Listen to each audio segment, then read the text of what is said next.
Hey guys, Blacksmith here. I'm going to be talking about a big fight this weekend, Jake Paul versus Mike Tyson. Before I get into this, I want to make a caveat, and this is especially true for combat sports, but any sport, it's the same thing. As handicappers, we make a living from betting. It doesn't mean we're right 100% of the time.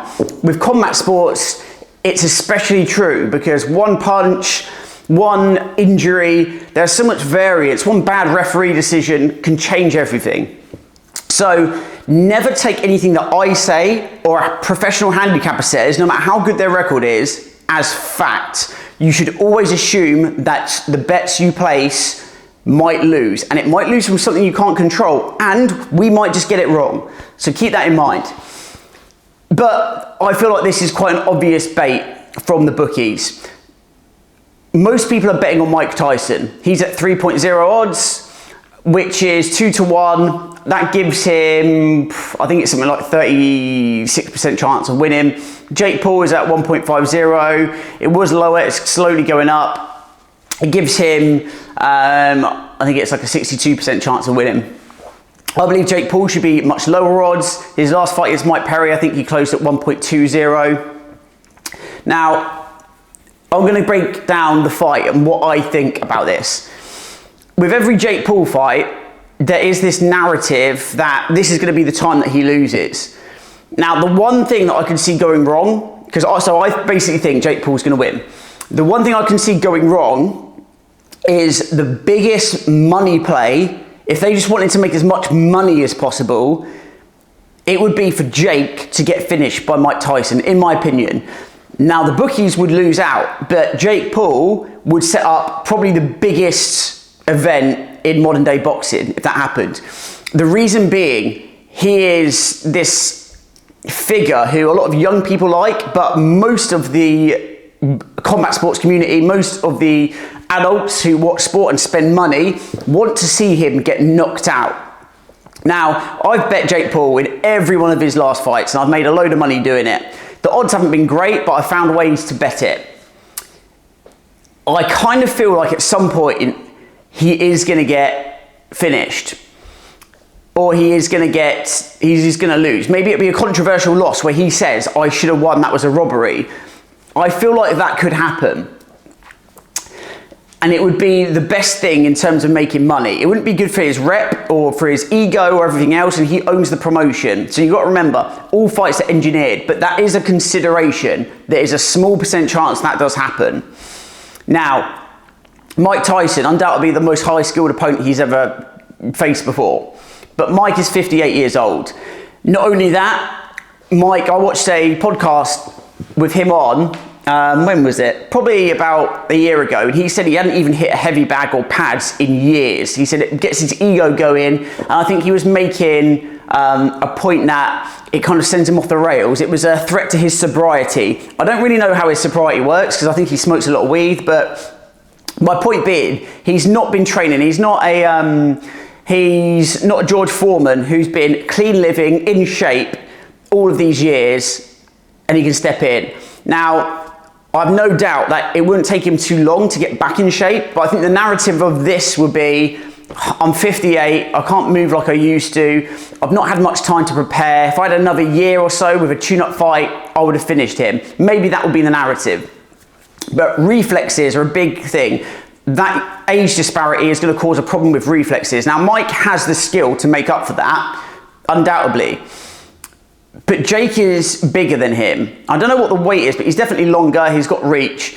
That's where Mike has traditionally had, I don't know why I said traditionally, that's where he has had problems in the later stage of his career with these bigger, more rangy heavyweights who knew how to use their range, who he couldn't bully. So yeah, he'll probably try and stick it on Jake early, but even though Jake has had favourable matchups, like Mike Perry, he weighed more than him. Mike obviously tried to bulk up for the fight and come in heavier, but he was still at a weight disadvantage. But he knocked him out, and that shows he has power. Now, does a Mike Tyson at 58 have a better chin than Mike Perry? You know, Mike takes some crazy shots. You watch his bare knuckle, he has very solid shots. He's not a quitter. There's obviously always going to be questions about legitimacy of these fights.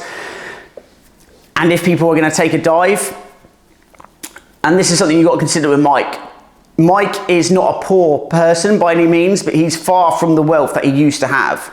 He would be susceptible, in my opinion, to take a dive. I don't know if he would, but this is sports entertainment, and the way they would sell it to him is, look, it's going to be good for your image, it's going to build you up. No one's going to criticise you for losing at 58 years old. Everyone's going to have respect for you still. You're still the man. I and Mike are still going to be most of our favourite boxer of all time, even if he gets knocked out in seconds. So it's kind of like a win-win for him, even if he loses. Jake, I think, kind of has to win because it will look bad losing to Mike at 58. Now, they will build Mike up and say, well, it's Mike Tyson, you know, what do you expect? But I don't think Jake's ego will allow him. And the thing you've got to realise is Jake owns the promotion. He picks who he is going to fight extremely carefully. He makes sure that they are older, he makes sure that they're a bit smaller, that they have some sort of disadvantage. He's also on PEDs, I genuinely believe that. He's also extremely athletic. He is an athlete. He is, a lot of people give him criticism, but he is a good athlete, not the best boxer in the world, but you don't have to be when you've got that much of an age advantage. So I think at the current odds, it's a good price. And I don't see Jake losing. The only way I see him losing is if they set it up to be like that, to make tons and tons of money. The bookies agree with me. They're actually baiting people to bet Mike Tyson. I think the thing where people might get caught is trying to predict if it's going to end inside the distance or not. You've got to think with Mike at his age, he's going to struggle to go the distance. But I think that might be the most obvious play. So I think this is an obvious bet for Jake Paul. You know, the odds, you probably want to pair it with something else to boost them up a little bit. But I've seen so many people. I've actually just watched one of the biggest betting brands on this platform recommend betting Mike Tyson, and I could not believe it. So I think there is some funny business. There are handicappers out there who are paid by the mainstream media to come out with these fake narratives. If you go on Twitter at the moment, you'll see Mike Tyson's footage is sped up 1.25, 1.5 times, so it looks like he's really quick. They have pictures of Jake Paul at the end of a workout or footage where he's slow and sluggish. They're juxtaposing them together to make you think that he has no chance against Mike. But they've done this with every Jake Paul fight, and everyone falls for it every single time because emotionally, most of us want Jake to get knocked out. So we are invested in that, so we were going to bet against him. But if you want to make money, you should bet on his side. Now, for me, I've made a lot of money betting on Jake, so I can afford to go big and bet on him again. You've got to make that decision if you think it's worth it, if you think the odds are worth it. He's not been in there with anyone as talented as Mike, but those years make a massive, massive difference. And we've seen that Jake does have power, and he's also got youth, so he's probably going to be able to recover well in there, and they've got 14-ounce gloves on as well.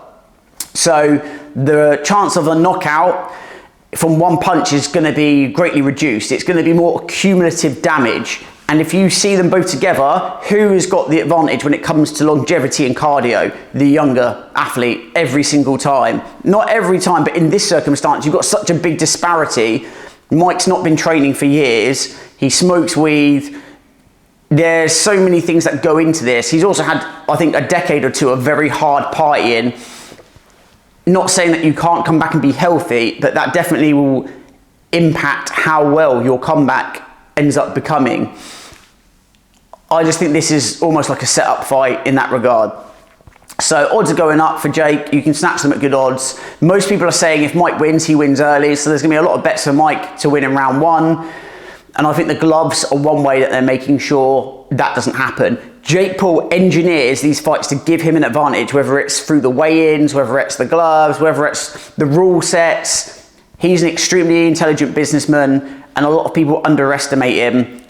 In my opinion, this is another way that he's set it up, and he knows people are going to hate on him and say that's not real, but he's getting experience in there with someone who is really good, who is handicapped by age. So it's kind of a clever way to do it, and people are going to hate on him so much when he beats Mike as well. So that's just going to add fuel to the fire so that he gets another fight and another fight and another fight. So that's my opinion on it. Like I said at the start of the video, I could be wrong. But in my personal experience, this seems like a clear bait. And by the way, I talk about this all the time. I never see any other handicappers talking about it. The mainstream media, the pundits, they put out that you should bet Mike Tyson because the bookies sponsor them. Even pundits on a network like ESPN have relationships with the bookies, so they don't mind a pundit going a bit off piece and saying you should bet Mike Tyson. Oh, Mike Tyson's got an opportunity. This is the game. They're trying to convince you before the fight night that Mike has a good chance of winning so that you bet him.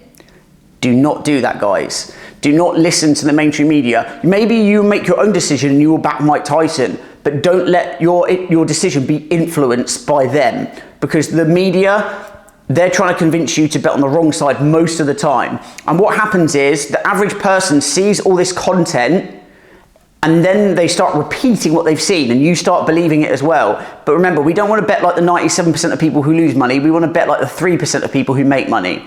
So do not follow all of the sheep, all of the people just doing the same things. Be a free thinker, think for yourself, make your own decisions based on what you have watched and seen, and be very aware that even in the clips that you may be watching, these are going to be manipulated to make you feel a certain way. So be very careful. Have a look at the line movement, see what the bookies are trying to make you do and make your own decision. Join my free Telegram if you want to see some free plays. I will be putting some bets for the UFC and maybe for that fight in the free Telegram this weekend.